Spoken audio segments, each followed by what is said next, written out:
adalah untuk menyediakan suasana, prasarana yang terbaik untuk kita. Tugas saya juga adalah untuk memastikan bahawa kita, bangsa kita, anak-anak kita mempunyai masa depan yang cerah apabila mereka sudah keluar daripada sekolah nanti.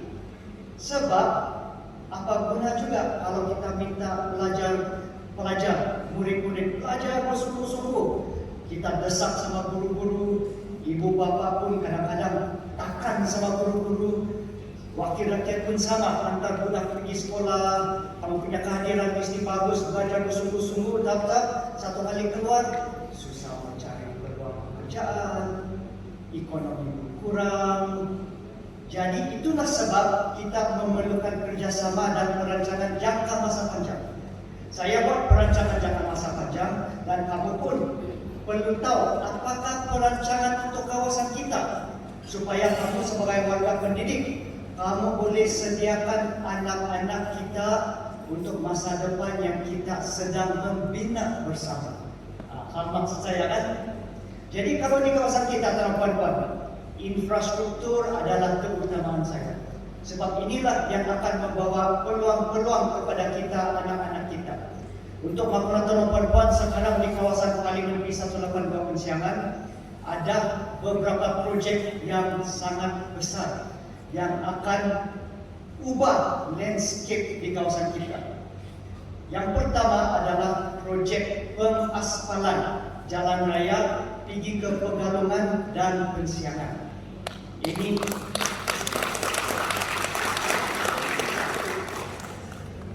saya datang di sini bukan mau kasih janji jalan itu. Saya datang di sini mau kasih tahu sudah mula projek pengaspalan itu pada bulan 7 tahun lalu. Dan jalan ini adalah jalan yang paling panjang di Sabah, 96 km. Minta maaflah, jalan yang paling panjang yang sedang dibina sekarang bukan di Kota Kinabalu, bukan di Sandakan, tetapi di kawasan kita di Parlimen P182 Pensiangan. Jangan kita cakap itu jauh. Apakah nama kata sama saya? Jangan cakap begitu. Sebab saya sebagai wakil rakyat mempunyai perancangan untuk satu hari nanti buka laluan sampai ke Kalimantan Indonesia. Kita sudah tahu Indonesia sedang memindahkan ibu kota dia daripada Jakarta pergi ke Kalimantan. Dalam proses sudah sekarang. Berarti bahawa Kalimantan akan membangun dengan begitu rancak dan pesat sekali dalam tahun-tahun yang akan datang. Kita sudah berjiran sama Kalimantan. Saya mau supaya pembangunan ekonomi di wilayah Kalimantan melimpah masuk juga ke kawasan kita. Saya mau peluang-peluang pekerjaan masuk di sini. Saya mau kilang-kilang masuk di sini. Saya mau pelancong-pelancong masuk di sini. Kalau orang Kalimantan mau datang pergi sini, dia boleh masuk Pensiangan, Nabawan, Limpah Suk, baru pergi Keningau, baru pergi Kota Kinabalu. Siapa yang untung? Kita di sini semua yang untung. Beberapa minggu yang lalu, Ketua Polis dan juga Ketua Tentera sudah pergi ke kawasan sempadan Pensiangan dan sudah luluskan satu pembinaan pos kawalan dan CIQS, Custom Immigration Quarantine. Bermakna bahawa memang rasmilah itu akan menjadi satu laluan pergi ke Kalimantan. Oke, itu baru jalan yang pertama. Jalan yang kedua adalah jalan daripada Sinaron sedang diaspal pergi ke daerah Tongod, tembus buka jalan yang baru sepanjang 46 km. Jalan ini pun sangat penting sebab dia akan buka laluan aspal yang baru boleh pergi ke Sandakan. Kalau dulu mau pergi Sandakan, dia mengambil masa 8 jam. Pergi ke Keningau, naik pergi Tambunan, naik pergi Ranau, baru pusing pergi Telupit, baru sampai Sandakan, 8 jam. Tapi bila jalan ini sudah siap, itu 8 jam akan jadi 4 jam saja.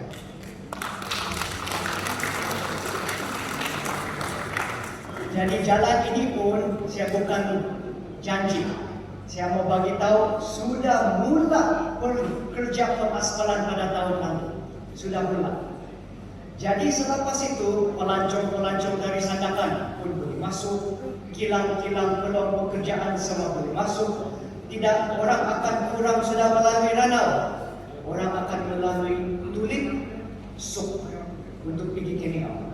Siapa yang untung? Kita di sini yang untung. Itulah sebab saya katakan kita kena sediakan anak-anak kita untuk peluang-peluang ekonomi yang saya sedang bawa. Saya betul-betul memerlukan kerjasama daripada guru-guru, ibu bapa PIBG semua. Sebab tidak ada guna kalau YB bawa projek besar-besar, bawa perubahan besar-besar, ada hotel, ada kilang semua. Satu kali saya pergi tanya, ini hotel siapa punya? Oh, tu nak tahu dari luar. Ini kilang siapa punya? Oh, gila, Turun Kota Kinabalu. Orang KK, contohlah. Saya mau orang kita sendiri menguasai ekonomi kita sendiri. Itulah impian saya sebagai wakil rakyat.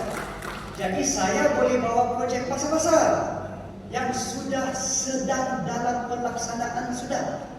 Tetapi saya perlu kerjasama daripada tuan-tuan dan puan-puan pemimpin-pemimpin pendidikan yang duduk di depan saya.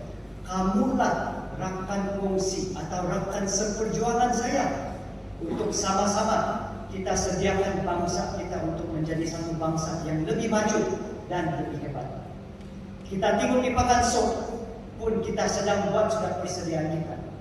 Untuk menerima ekonomi yang sedang meningkat, saya sudah bawa mesin ATM datang ke Pakan Sok. Sebelum ini tiada mesin ATM. Sekarang saya bawa mesin ATM BSN dan Bank Rakyat. Orang kurang sudah pergi ke Riau untuk cucuk mesin ATM. Kalau kau pergi ke Riau, kau kasih keluar duit, tentulah kau belanja di Riau. Orang Suk tidak untung. Sekarang ada mesin ATM, kau kasih keluar duit di Suk, kau belanjalah di Suk. Untunglah kedai-kedai di Suk. Semua saya sudah terfikir ini. Saya sudah terfikir ini semua. Tetapi apabila pembangunan kita bukan juga bilang terlampau, tapi banyak.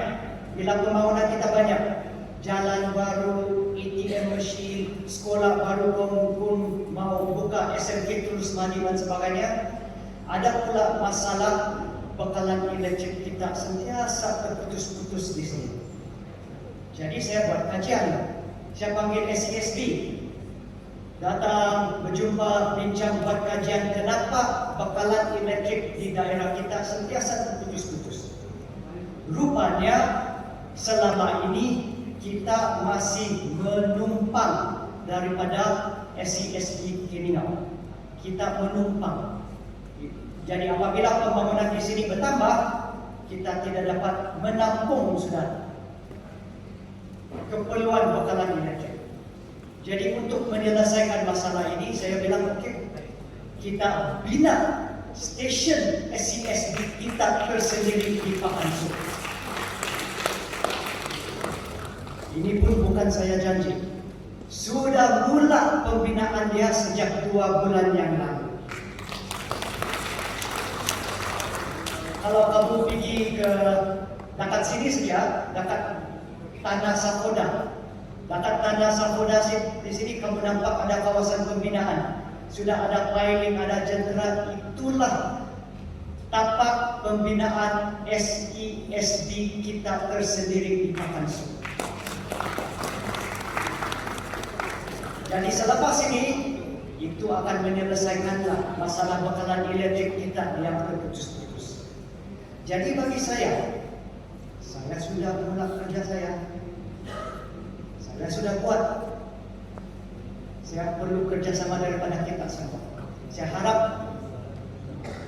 kongsian dan luahan hati saya pada hari ini dapat memupuk semangat daripada tuan-tuan untuk sama-sama kita berganding bahu, bekerja sama untuk kasih maju pendidikan anak-anak kita, meningkatkan ekonomi bangsa kita. Boleh atau tidak?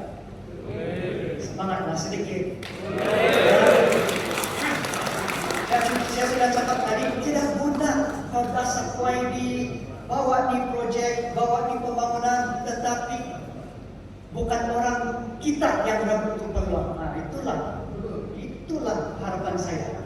Saya bawa semua ini semua orang kita yang menguasai peluang-peluang ini. Jadi guru-guru, ibu bapa pun bangga. Kau tengok, keluar saja sekolah, anak ini, murid ini boleh dapat pekerjaan begini, boleh jadi orang berjaya, boleh jadi pakar dalam bidang ini dan sebagainya. Jadi itulah harapan saya. Jadi saya ingin kongsi juga di sini bahwa saya tahu bahwa isu connectivity ini menjadi satu isu yang besar di kawasan kita. Isu connectivity. Lebih-lebih lagi apabila kita melalui zaman pandemik COVID, PKP, di mana anak-anak kita terpaksa belajar daripada rumah. Waktu itu kita dapat kesan satu masalah yang besar untuk orang-orang kita. Sebab kalau orang di bandar, dia tidak masalah. Bangun pagi buka komputer sudah boleh ikut pembelajaran. Tapi kalau budak-budak di kampung macam di kawasan kita, kalau line internet tidak bagus, apa terjadi? Dia ketinggalan lah. Sebab kalau tidak dapat ikut pembelajaran, ketinggalan. Kalau tidak line internet sekarang, bermesyuarat pun susah, mau berniaga pun susah. Ada yang ketinggalan kesihatan lagi. Sebab mau daftar vaksin pun kena online. Ketinggalanlah daripada kesihatan. Saya tidak mampu melihat anak-anak ataupun bangsa kita ketinggalan.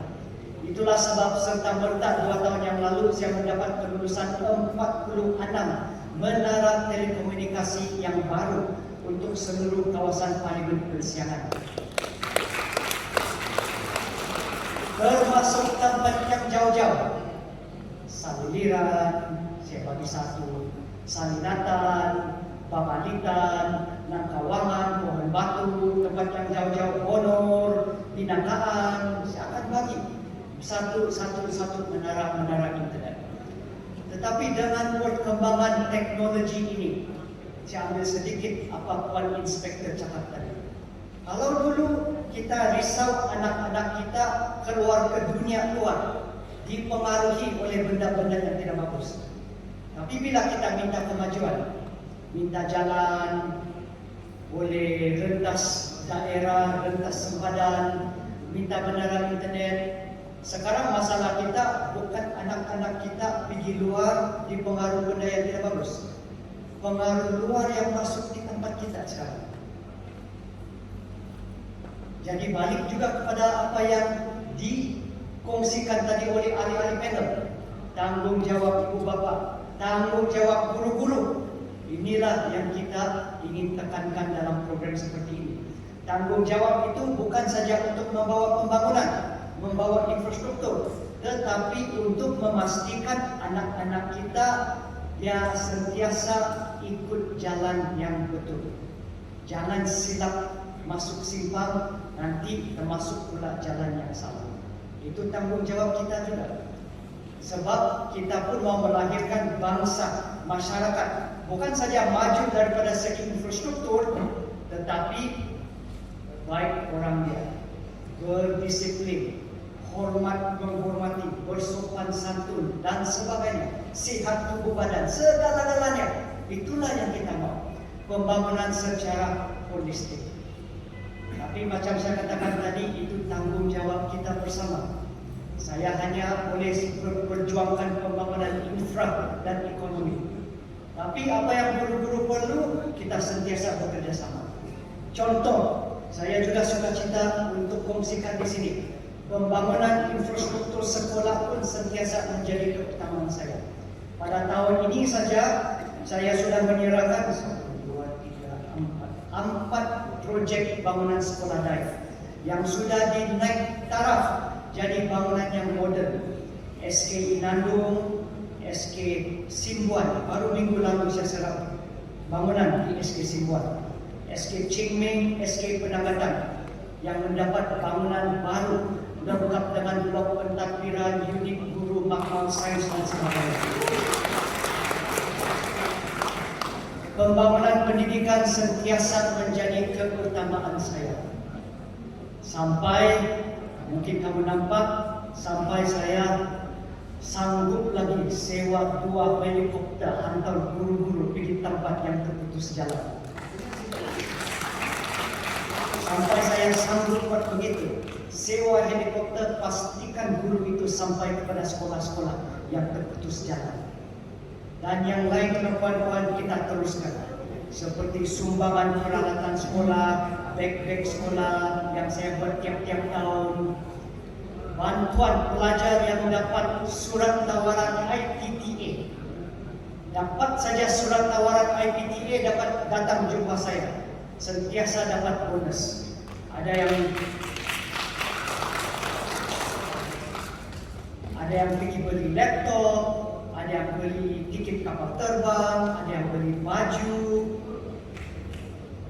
Terpulanglah kepada murid-murid dan ibu bapa tersebut. Yang penting dia gunakan untuk keselesaan pelajar itu.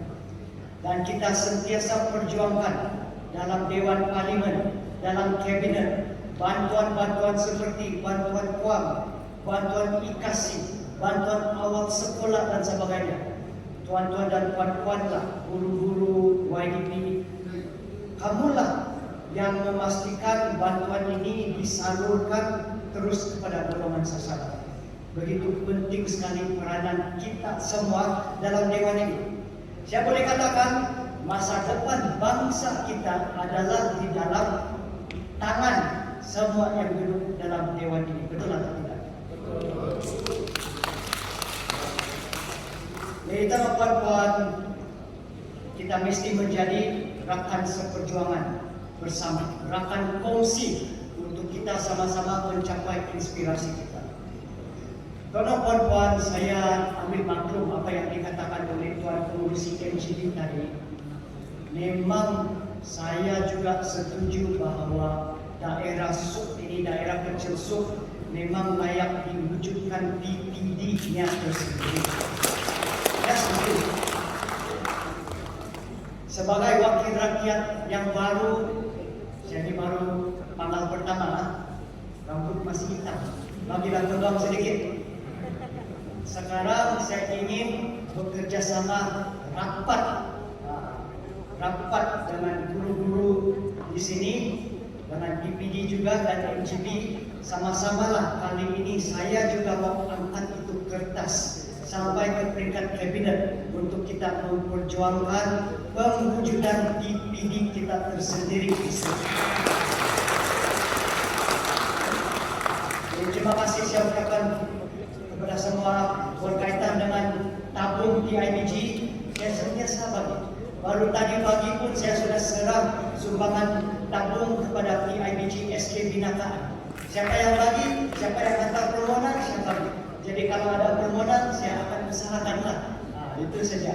Dan untuk MGB teman-teman, memanglah saya harap bahawa aktiviti seperti ini akan sentiasa diteruskan.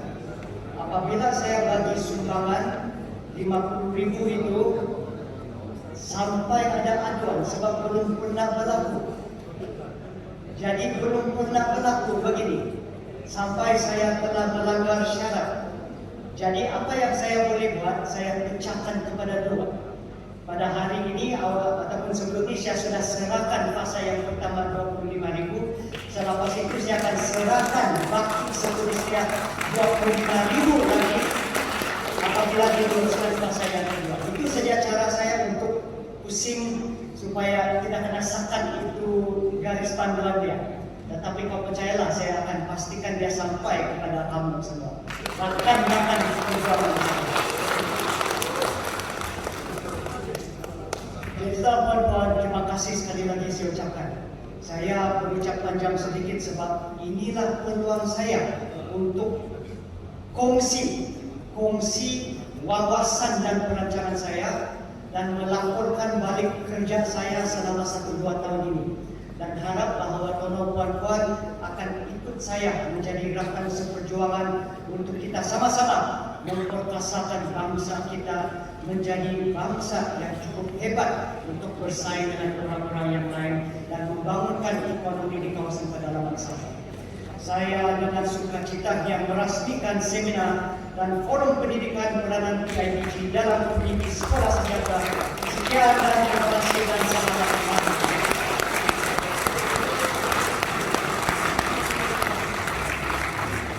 Diminta YB Dato' Arta Joseph untuk terus berada di atas pentas, kerana sebentar lagi gimmick perasmian yaitu paluan gong 8 kali mewakili 8 zon PIBG. Diminta YB untuk memalu gong sebanyak 8 kali ya, yang mewakili 8 zon.